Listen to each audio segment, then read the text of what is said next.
Shalom, selamat pagi bagi kita sekalian. Pada kesempatan ini kita akan membaca dan merenungkan kembali kebenaran dari firman Tuhan lewat Solidio Gloria. Sebelum itu, mari kita satu di dalam doa, kita berdoa. Terpujilah Engkau ya Bapa kami yang bertata dalam kerajaan surga, Engkau adalah Allah yang baik dalam kehidupan kami. Merasalah kami akan cinta dan kasih-Mu sehingga pada saat ini kami dapat membuka dan membaca dan merenungkan sebagian kecil dari firman-Mu. Ya Bapa, kiranya Engkau buka hati dan pikiran kami sehingga firman-Mu yang akan kami baca dan renungkan dapat tertanam baik dalam kehidupan kami. Begitu juga hamba yang akan berkata-kata Tuhan, kuasai hamba dengan kuasa Roh Kudus-Mu sehingga hamba dapat berkata-kata seturut dan kehendak-Mu. Ini kami Tuhan, kami sambut firman-Mu, dalam nama Tuhan kami Yesus Kristus kami berdoa. Amin. Saudara-saudara yang terkasih di dalam Tuhan kita Yesus Kristus, pada kesempatan ini kita akan membaca dan merenungkan sebagian kecil dari firman Tuhan yang terdapat dalam kitab Bilangan pasal 6 ayatnya yang ke-26 yang berbunyi demikian. Tuhan menghadapkan wajahnya kepadamu dan memberi engkau damai sejahtera. Amin. Saudara-saudara yang terkasih dalam Tuhan kita Yesus Kristus, dalam pembacaan kita saat ini saya rasa bukan lagi suatu pembacaan yang asing bagi kita. Karena kita sudah tahu bahwa kalimat ini merupakan kalimat berkat yang seringkali kita dengar ketika ibadah di gereja, di biston, atau di ibadah dimanapun kita mendengarkan kalimat ini. Namun kita akan menggali dan melihat kalimat ini dalam teks ini berbicara di dalam waktu kapan.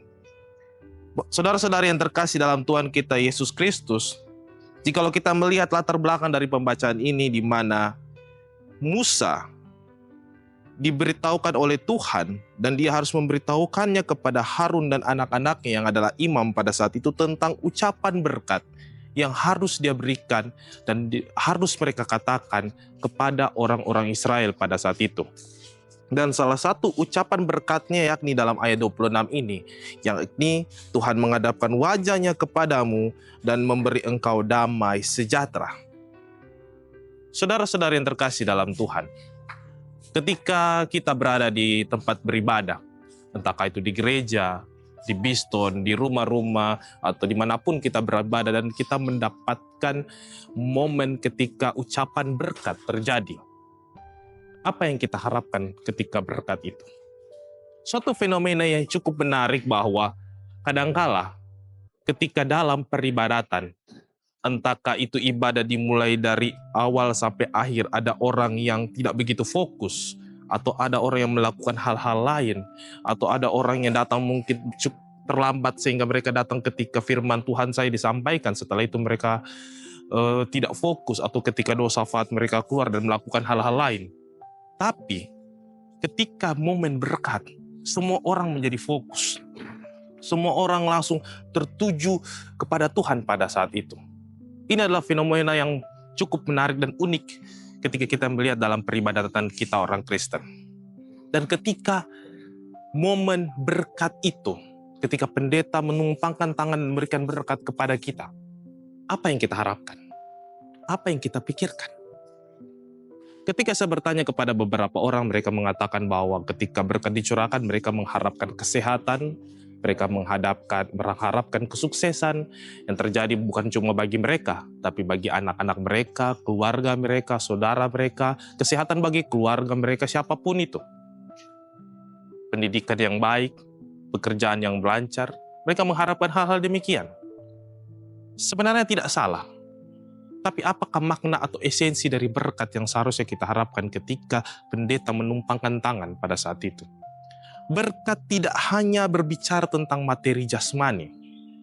Berkat tidak hanya berbicara tentang kesehatan, kekuatan, kelancaran dalam pekerjaan, materi yang cukup, makan yang cukup, dengan kesuksesan, sekolah yang baik, tidak.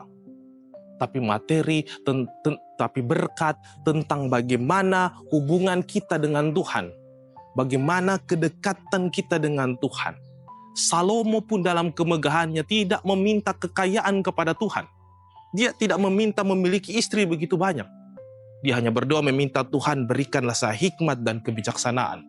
Dan Tuhan memberikan lebih kepada dia. Dalam kehidupan ini kerap kali kita mengharapkan sesuatu yang bersifat materi. dan kita mengabaikan hal-hal yang bersifat rohani? Apakah ketika kita menerima berkat saat ibadah, kita mengharapkan Tuhan kiranya berikan saya iman yang lebih lagi.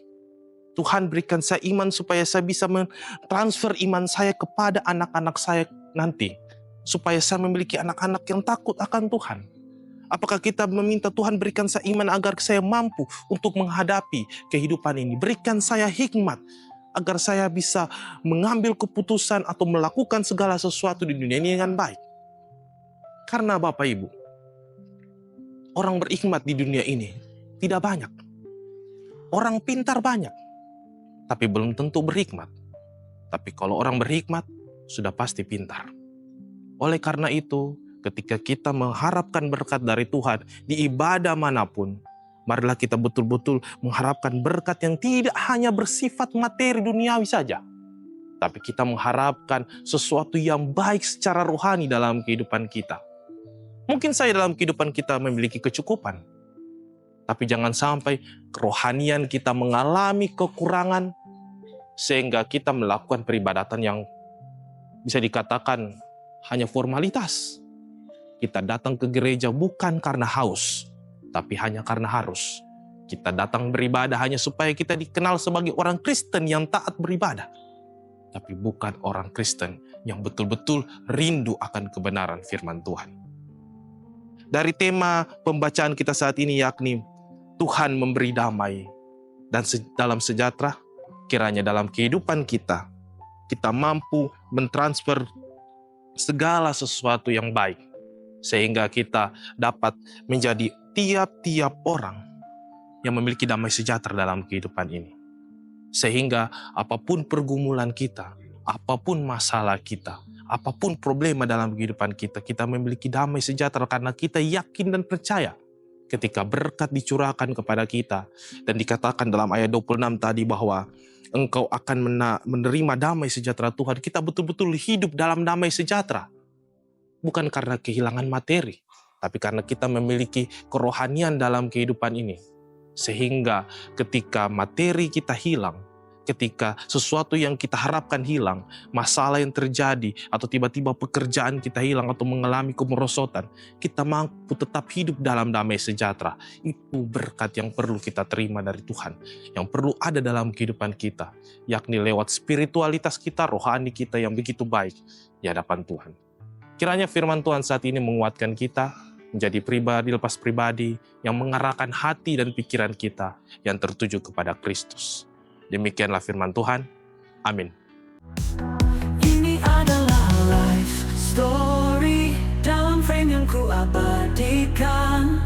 Bukan hanya gambar tapi arti tentang cinta, luka, dan harapan. Tak semua kisah harus terucap, cukup satu jepretan semua terjawab.